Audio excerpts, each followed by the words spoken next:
BNP হচ্ছে মানুষের ভালোবাসার দল।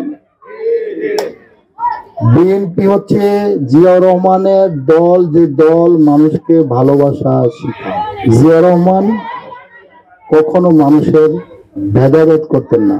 সে বাংলাদেশি জাতীয়তাবাদে সমস্ত বাংলার পাহাড়ি, উঁচু নিচু, সমতল সবাইকে এক বন্ধনে নিয়ে আসছে এবং সেই বন্ধনটাকে আমরা এখন আরো সুদৃঢ় করবো নাকি?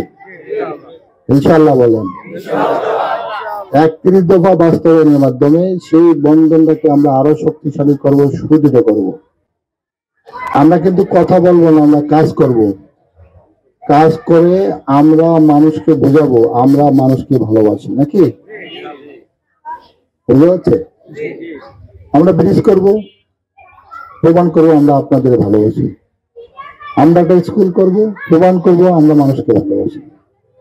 আমরা সামাজিক ন্যায় বিচার প্রতিষ্ঠা করব, প্রমাণ করবো আমরা আপনাদের ভালোবাসি।